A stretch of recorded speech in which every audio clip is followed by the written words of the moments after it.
The Tree of Swords, written by Abby Phillips Walker, circa 1920. Once there lived a king who had a daughter that had been changed by a wicked witch into a brindle cow.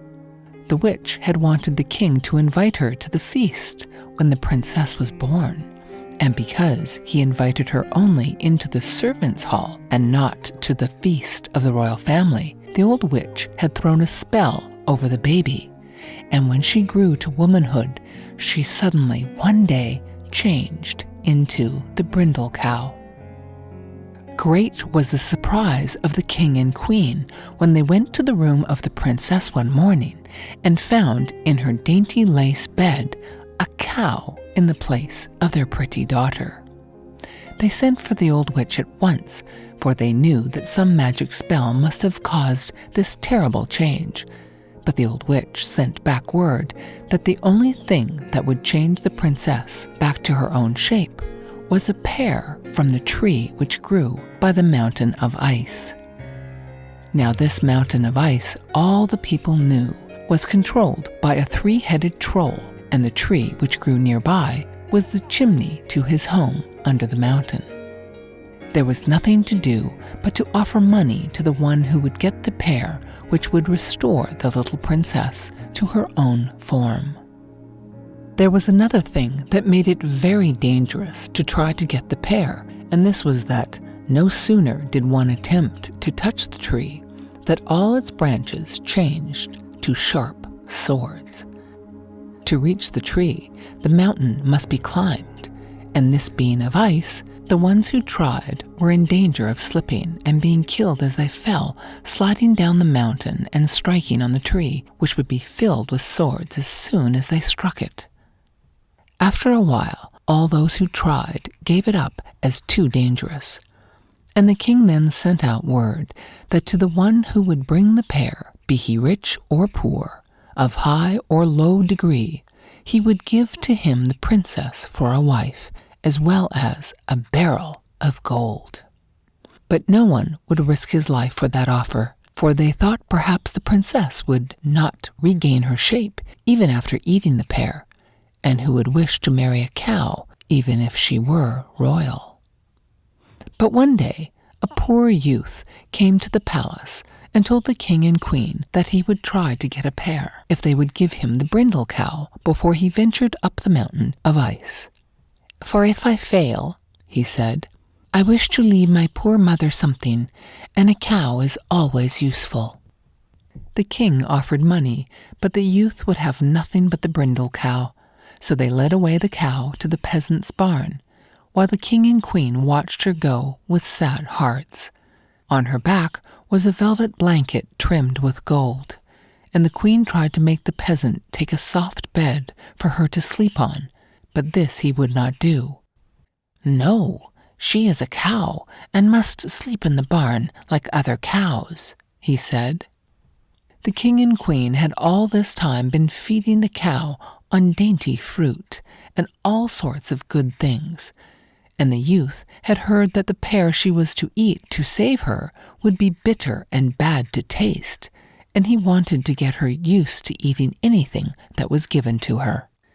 The peasant youth began his climb up the mountain of ice, but each day for a month he only went one step ahead, for while he sometimes went far up, each time he would slip back.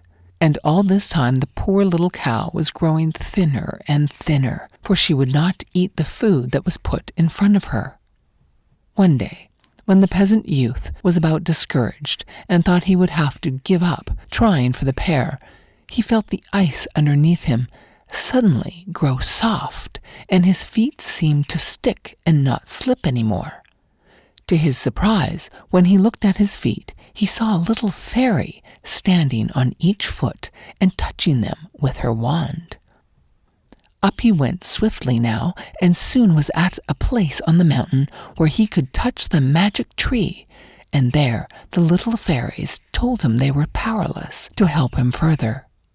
"We can only tell you that if you can get from the three-headed troll the belt he wears, you can get the pear. "But we fairies cannot throw a spell over trolls," they told him. When the fairies disappeared, the peasant felt more discouraged than ever before, for there he was in danger of slipping, and before him was the dreadful tree. But while he stood thinking, the tree opened, and out came the troll, leaving the tree wide open behind him. He did not look up or down, to right or left, but walked down the mountain, and the youth, sitting flat upon the ice, slid into the open tree.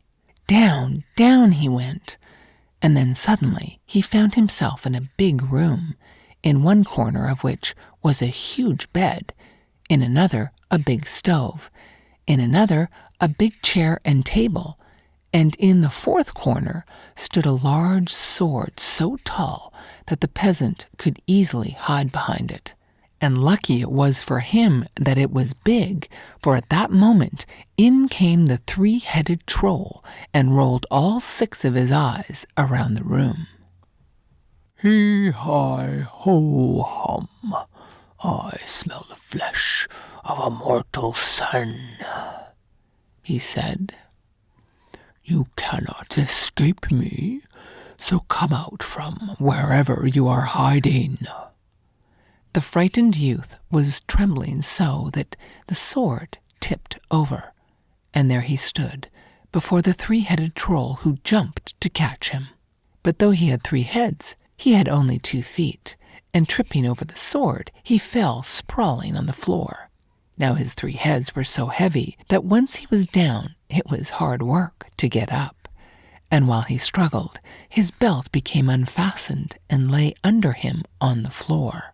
The peasant saw this, and knowing he was in danger anyway, thought he would risk a little more. So he ran over to the troll and with both hands tugged at the belt. And as the troll rolled over, out from under him it came. Quickly as he could, he put the belt around his waist, and to his surprise, he felt so strong that the size of the sword on the floor seemed no longer to frighten him.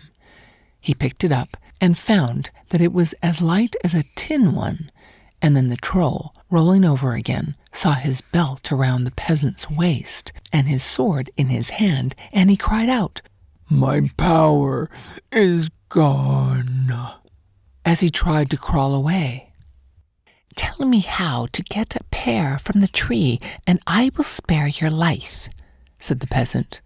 The troll managed to get upon his feet, but he was no longer the powerful creature he had been a few moments before.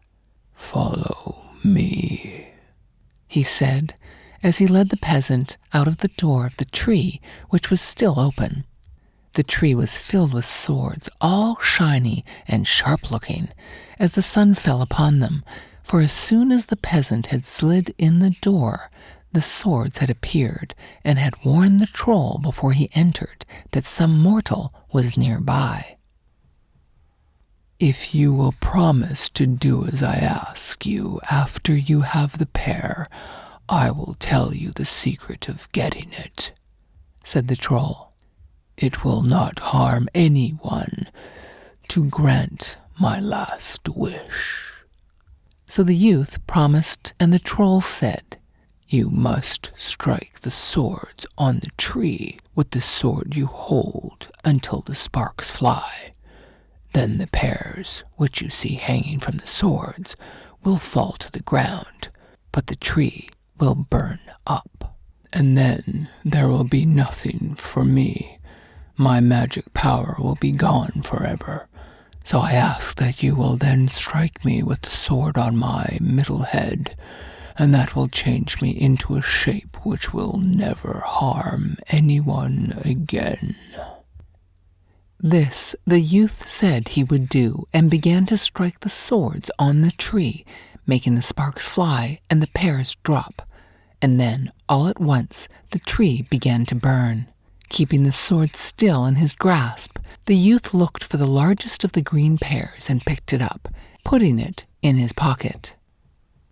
"Don't forget your promise," said the troll as the youth started to go away. "You need not be afraid." he said as the youth drew back. "The blow will not hurt me." So the youth lifted the sword and brought it down on the troll's middle head with such a force that the sword fell from his hands and struck the mountain of ice with such a bang that the ice began to crack. At first, the youth did not see what had happened. The noise had startled him so, but the next minute he saw that in place of the troll stood a beautiful tree filled with pears, and the mountain was no longer ice, but covered with soft green moss. He did not stop, but down the mountain he ran, and to his home where the brindle cow stood in the barn. So hungry, she opened her mouth at once and ate the pear, thinking it would be sweet and juicy, but it was far from that. It was so bitter and bad that had she not been so hungry, she could not have eaten it. But it was swallowed before she knew it, and there, in the stall of the peasant's barn, stood the pretty princess looking about her in astonishment. "How did I come to this horrid place?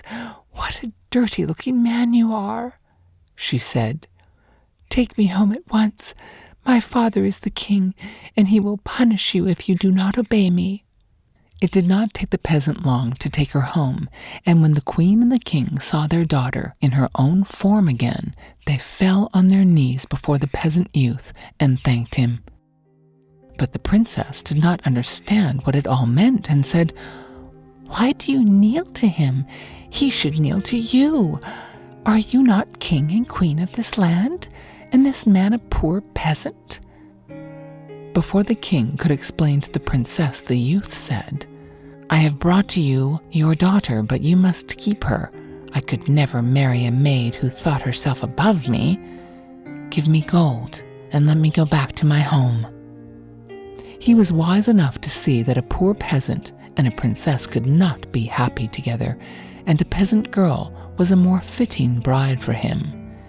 The princess was very sorry for all she had said when she found out the peasant had saved her, and when he was married, she sent to his wife a chest of linen and silver, which made her the envy of all the other peasants for miles around.